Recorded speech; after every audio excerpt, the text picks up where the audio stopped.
o escritor Jojoca Lima. E é uma satisfação muito grande estar apresentando o seu trabalho no nosso canal, Grupo Poesis, e falar um pouquinho sobre a sua trajetória enquanto escritor e algumas obras que estão aqui conosco, né? Um volume de obras já produzidas por esse adorável escritor. E eu gostaria de fazer algumas perguntinhas que os nossos leitores têm curiosidade de saber sobre esse querido escritor, o Jojoca. E a primeira pergunta para você é: quem é o escritor Jojoca Lima? Gratidão pelo momento de estar aqui com vocês. Eu, Joécio Jojoca Lima, sou professor, minha formação em Pedagogia e Artes Visuais, e essa trajetória veio até estar na escrita, veio do teatro, passou pela contação de história, e as vivências, depois de muitos anos, passaram a fazer parte dos livros. Jojoca, quais temas são mais recorrentes assim, em tuas obras? Tu tem assim, um tema de destaque, o que te inspira, né, para essas produções tão lindas? O que me inspira são as minhas próprias vivências, né? Tudo que eu vivencio, minhas histórias são todas aconteceram comigo. A única que não, de fato não aconteceu comigo foi o da Mairi, este aqui, mas não deixa de ser um olhar meu para a cidade de Belém, uma coletânea que vou falar de vários pontos turísticos da cidade, a partir da visão da Mairi, que é uma criança descendente de indígenas, que apresenta a cidade para quem chega, então para os próprios moradores que não conhecem a cidade. Mas, em si, as histórias todas são vivências que aconteceram comigo. Muito interessante um tema para a COP, né, gente? Vocês já estão de olho aqui na produção do Jojoca, hein? Jojoca, assim, eu achei fantástico, eu gostei muito desse livro aqui, mas eu queria que eu vou usar o tu mesmo, porque nós somos do Pará e aí não tem jeito, né? Tem que usar o tu. Dessas obras, a que mais mexe assim contigo, que mais tu tens apreço? Tem uma entre todas que foi a que me deixa mais emocionado até hoje, que eu quase não a leio, porque eu fico tão emocionado que eu começo a chorar.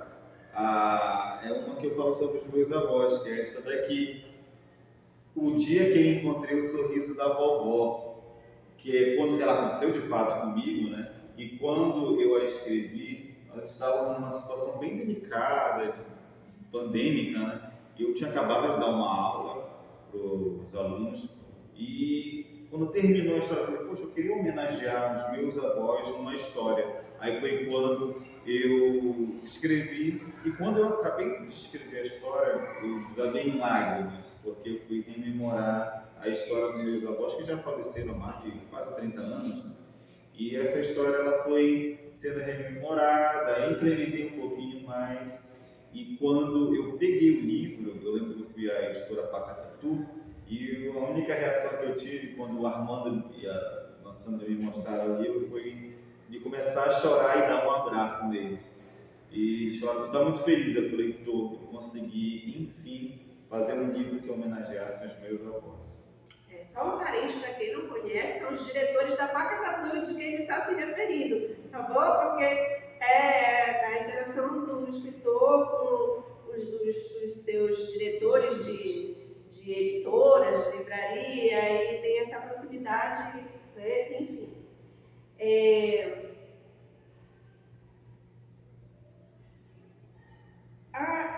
Você falou que é essa temática, né? Não sei se já está contemplada essa resposta aqui, porque eu te perguntei qual era que tu tinha mais apreço e como surgiu essa obra. Acho que já chegou a falar, né? De como surgiu, a intencionalidade da obra, o personagem central da obra. Tá ligado a ti, tá ligado à tua pessoa, à tua história de vida. Como tu falas desse personagem? Qual é a carga, digamos que, eu não gosto de usar o termo conceitual, mas afetiva ou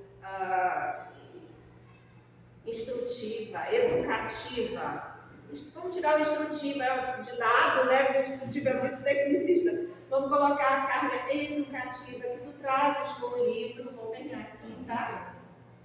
É o dia em que encontrei o sorriso da vovó. A ilustração é do Assis de Costa, que tem 3 livros tu tem como Assis, tu tem vários ilustradores. Vamos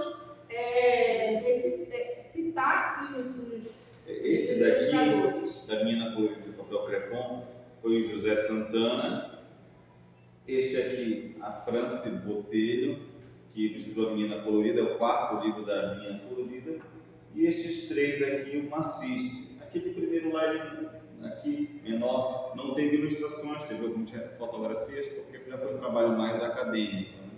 Sim. Aí foram os outros 2 primeiros, que também foi o de Seu Vegas, o primeiro livro, e o segundo foi o José Santana também, que já são edições esgotadas. Certo. Já referendamos os nossos artistas, nós temos que fazer, né, essa referência em respeito a outra linguagem, né, porque são 2 linguagens que transitam nos livros, tanto a arte literária quanto a arte visual, né? Mas voltando à pergunta, não esqueci da pergunta não. Qual é a carga, né, educativa que tu achas que tu trazes na condução deste livro, que é o livro que mexe mais com o teu lado emocional? É porque foi uma história dos meus avós, né? Eu tive um contato não por muito tempo com meus avós, e a perda do meu avô ela foi a partir da perda de um tio.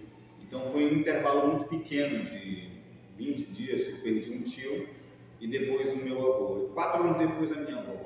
Então, para mim foi ainda, apesar de fazer quase 30 anos a perda deles, ainda é uma dor, um sentimento de frustração por não tê-los mais, eu não ter ficado um tempo a mais. E essa carga emocional, eu acredito que eu consegui passar toda ela para o livro. Aí uma vez me perguntaram, por que o teu pai não está aí e a tua irmã não está aí? Eu falei, minha irmã, eu tenho um contato com ela muito grande até hoje, porém as pessoas que eu queria que ficassem no livro eram eles 3. E o meu pai era uma pessoa que trabalhava muito e pouco eu ouvia assim no intervalo de 2 horas, num dia que era quando ele chegava no trabalho e eu adormecia. Então o contato com meu pai eu tive mais na fase já adolescente e adulto, foi quando ele parou de trabalhar. E a homenagem aos 2, né, que foram assim, pessoas muito importantes na minha infância, de contar história, de ficar comigo, o curto tempo que eles ficaram, e a minha mãe tem uma presença até hoje comigo, né? Tanto meu pai, depois mais idoso, depois que se aposentou e ficou em casa, e a minha mãe nessa minha trajetória. Então eu sou muito grato a eles, porque a maioria dessas, não esse daqui que foi uma vivência que eu tive com as visagens lá da escola que eu trabalhei, mas os outros infantis, a carga emocional minha e dos meus pares, né, meus parentes, ela é muito grande. E graças a eles eu tenho hoje muitas histórias para contar. Certo. Então, qual a mensagem principal deixada por esta obra? Eu tenho um amigo que ele Isso fala na assim, sua perspectiva, né? Porque o autor pode ter várias, os leitores podem ter várias interpretações. Eu tenho um amigo que ele falou assim, que essa daqui é a obra que eu mais deixo o Jojoca Palhaço estar na literatura. Apesar de eu fazer questão de dizer que o Jojoca Palhaço ele não escreve, ele faz palhaçada. Quem escreve sou eu, o Joécio Jojoca Lima. Mas ele falou assim, cara, a leveza, da sutileza do texto e da graça em alguns momentos, parece que o palhaço transparece para cá. Eu falei, pode ser porque um está ligado com o outro, né? Somos só um, o palhaço e eu.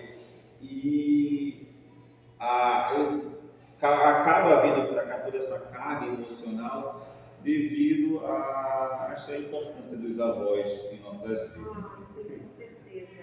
Eu não posso nem falar, assim, dizer assim, é distante isso para mim, não, isso é muito próximo, porque eu fui criada pela minha avó e assim, claro, a gente termina se deixando influenciar, né, e principalmente pelos valores que nos são transmitidos por esses avós, e é tão importante eles na vida do ser humano, né? A gente diz que os pais são os avós melhorados, né, porque eles têm uma vivência com os filhos e aí depois quando amadurece, eles podem transmitir tanto amor, tanto carinho, né? Eles deixam de ser um pouco mais rígido,